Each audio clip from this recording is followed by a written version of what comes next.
ఎలా అనిపించింది అన్న దగ్ లైఫ్? టగ్ లైఫ్ సినిమా చూసినాం, మాకు మొత్తం దగ్గు వచ్చేసి సినిమా చూస్తే.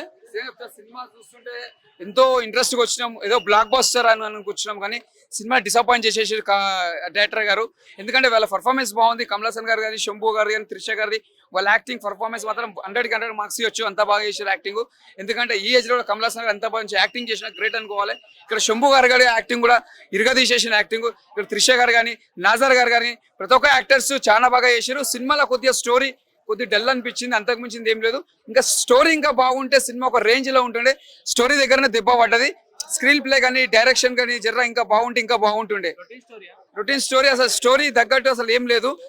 అక్కడ చెప్పాలంటే మెయిన్ ఏ రెహమాన్ గారికి చెందుతుంది సినిమాలో. ఎందుకంటే ఆయన కొద్దిగా మ్యూజిక్ తోటి సినిమా తీసుకొచ్చింది, మంచి గుంజుకొచ్చిన సినిమా అని చెప్పొచ్చు. కానీ స్టోరీ ఇంకా జర ఇంకా బాగుంటుండే.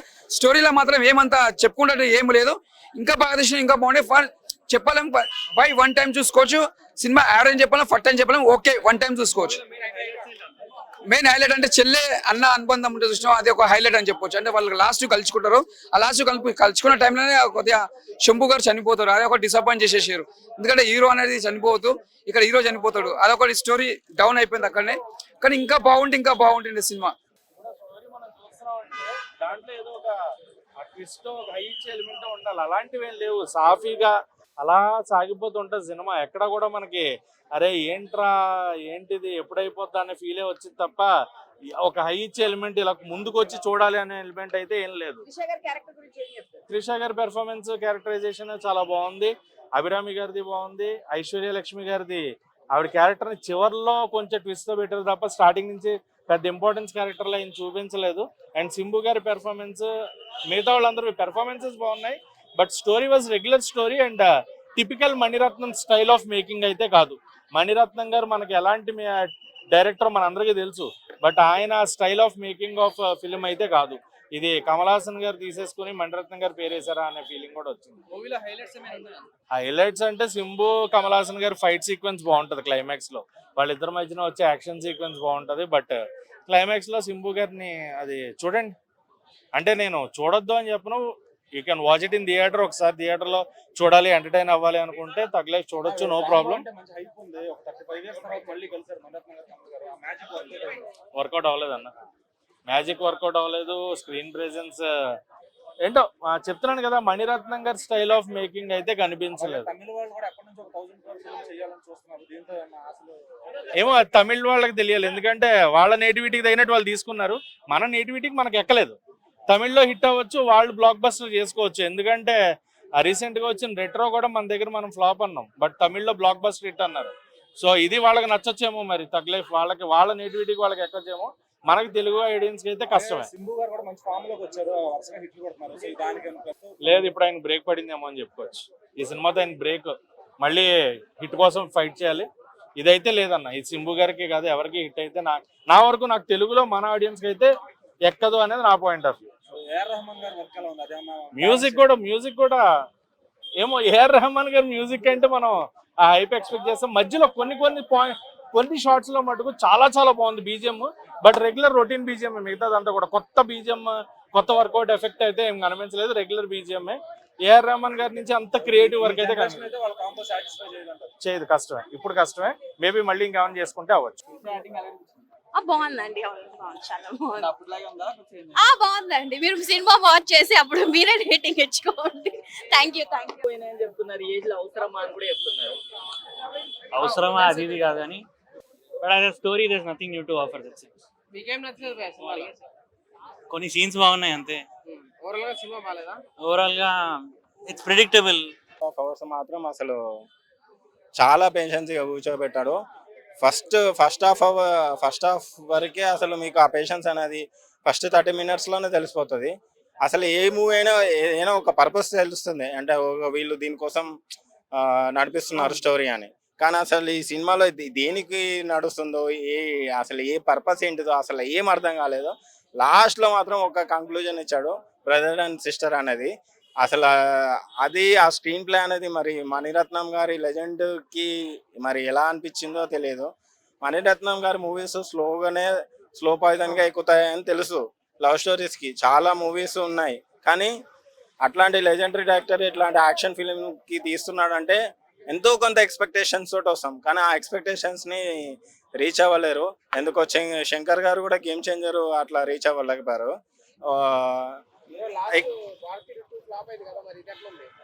భారతీయుడు ఫ్లాప్ అయిన కనీసం అదన్నా ఒక 2 గంటలు కూర్చొని చూడొచ్చు, ఒక కాన్సెప్ట్ ఉంది. ఇదైతే మరి 2.5 గంటలు అసలు టార్చర్ అది సినిమా. దీనికన్నా కంపారిజన్ చేసుకుంటే భారతీయ 2 చాలా బెటర్. చాలా డిసప్పాయింటెడ్ బ్రో.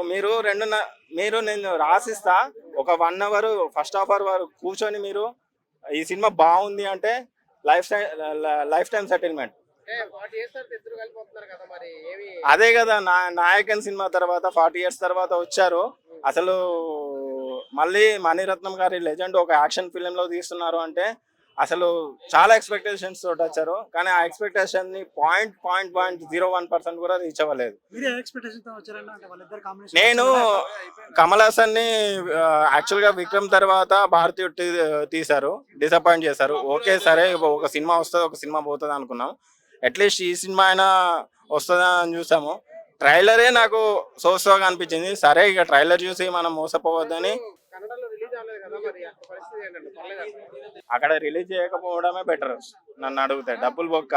ఇప్పుడు ఆల్రెడీ జాక్ సినిమాకి సిద్ధు రిటర్న్ ఇచ్చేసాడు. వీళ్ళు కూడా కమల్ హాసన్ ఇట్లా రిటర్న్ ఇచ్చేస్తే అదే ఇక అంటే producer come director cum writer కాబట్టి పెద్ద లాస్ ఉండదు మేబీ. నాకు ఒకటే అర్థం కావట్లేదు భయ్య, మెయిన్ గా డెబ్యూ డైరెక్టర్స్, డెబ్యూ హీరోస్ మంచి మంచి స్టోరీస్, మంచి మంచి స్క్రీన్ ప్లేస్ వస్తున్నారు. లెజెండరీ యాక్టర్స్, లెజెండరీ డైరెక్టర్స్ మరి ఎందుకు వాళ్ళకి స్టోరీస్ దొరకట్లేదా, వాళ్ళకి స్క్రీన్ ప్లే మరి మర్చిపోతున్నారా అర్థం కావట్లేదు. అందరూ డిసప్పాయింట్ చేస్తున్నారు. ఎవరైతే డెబ్యూ డైరెక్టర్స్ వస్తున్నారో రెస్ట్ అని కాదు, స్క్రీన్ ప్లే వాళ్ళు ఏదైతే ఎక్కడైతే పోగొట్టుకున్నారో అక్కడే వెతుక్కోవడం బెటర్ అని నా సజెషన్. వాళ్ళు ఒకసారి కంబ్యాక్ వెళ్ళి వాళ్ళ వర్షన్ ఏంటి. ఇప్పుడు ఎవరైనా పాత పడిపోతారన్న, ఏ వస్తువు అయినా ఏ మనిషి అయినా పాత పడిపోతారు, అది కామన్.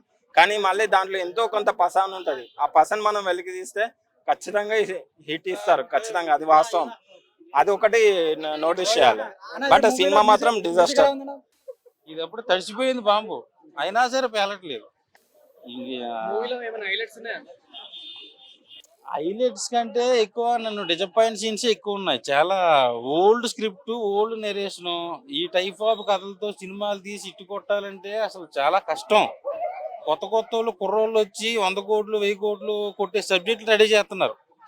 మన కోట్లు అని సినిమాలు అండి. సింపుల్ గా చెప్పాలంటే నీకు ఇలాంటి కమల్ హాసన్ గారు లాంటి, ఆయన్ని శంభు గారు లాంటి పెద్ద పెద్ద హీరోలను పెట్టుకుని ఇలాంటి సినిమాలు తీస్తే మీ మీద ఉన్న గౌరవం కూడా పోతుంది. మణిరత్నం గారి మీద ఉన్న గౌరవం. దయచేసి ఇప్పటికైనా ఒక 2-3 సంవత్సరాలు గ్యాప్ తీసుకుని కొత్తదనంగా కంటెంట్ ఉన్న సినిమాలు తీస్తే ముందు ఏమైనా ఫ్యూచర్ ఉంటుంది ఆయనకి. లేదు ఇలాగే తీస్తానంటే మాత్రం చాలా కష్టం అయిపోతుంది. ఈ 2.5 hours పడుకుంటే బెస్ట్ ఏమో ఇంట్లో. తెలుగు ఆడియన్స్ నచ్చుతుంది సినిమా? నాకు నచ్చలేదండి, ఎవరికి నచ్చదు. మీకు ఎట్లా అనిపించింది మూవీ? నేను చెప్తున్నాను, అన్నయ్య చెప్పింది అయితే 100% కరెక్ట్. 2.5 గంటలు మీకు చాలా ఓపిక ఉంది, మాకు ఏ టైం లేదు, మాకు చాలా టైం ఉంది అండ్ మేము కదలకుండా కూర్చుంటాము అంటే సినిమా చూడండి. లేదు ఓటీటీలో కూడా వచ్చేంత వరకు వెయిట్ చేస్తా అంటే వెయిట్ చేయండి. ఓటీటీలో కూడా మీరు వచ్చినాక కూడా అంతా చూడరు. అసలు సినిమాలో ఏం లేదు, డొల్లా. 2.5 గంటలు మీకు చాలా పేషెన్స్ కావాలి. అండ్ ఏదో లాస్ట్ లో కంక్లూజన్ ఇవ్వాలన్నాడు కాబట్టి ఒక బ్రదర్ అండ్ సిస్టర్ సెంటిమెంట్ పెట్టి క్లోజ్ చేశారు. త్రిషని చాలా అందంగా చూపించారు. సినిమాటోగ్రాఫర్కి అయితే అక్కడ మార్కులు ఇవ్వాలి. మిగతా మాత్రం బీజిఎం కానీ యాక్టింగ్ కానీ అసలు ఒక 40% సినిమా అయిపోగానే మీకు తెలిసిపోతుంది అసలు ఎందుకు కాన్సెప్ట్ ఏంటి అనేది.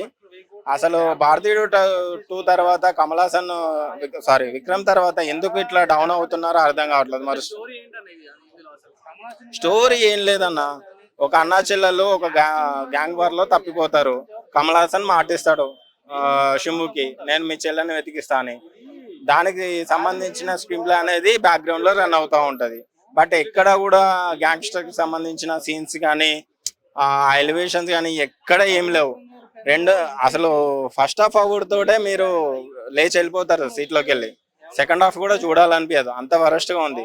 మరి మణిరత్నం గారు లెజెండరీ డైరెక్టర్, మరి ఎందుకు అంత డిసప్పాయింటెడ్ గా స్క్రీన్ ప్లే రాసుకున్నారో తెలియదు. కానీ నాకు ఒకటి అర్థం కావట్లేదు, డెబ్యూ డైరెక్టర్స్ ఏమో మంచి మంచి కథలు తీసుకొని మంచి మంచి స్టోరీస్ స్క్రీన్ ప్లేస్ నరేట్ చేస్తున్నారు. ఎగ్జాంపుల్ కోర్ట్ కానీ బలగం కానీ.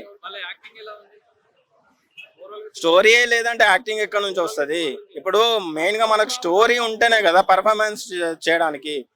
కమర్షియల్ సినిమాలో మెయిన్ గా స్టోరీ ఎంత బలంగా ఉంటే మనం యాక్టింగ్ చేయడానికి అంత స్కోప్ ఉంటది. అసలు స్టోరీయే లేదు, ఏదో షార్ట్ ఫిల్మ్ తీసినట్టు తీశారు, కాకపోతే దాన్ని డ్రాగ్ చేసి 2.5 గంటలు తీశారు.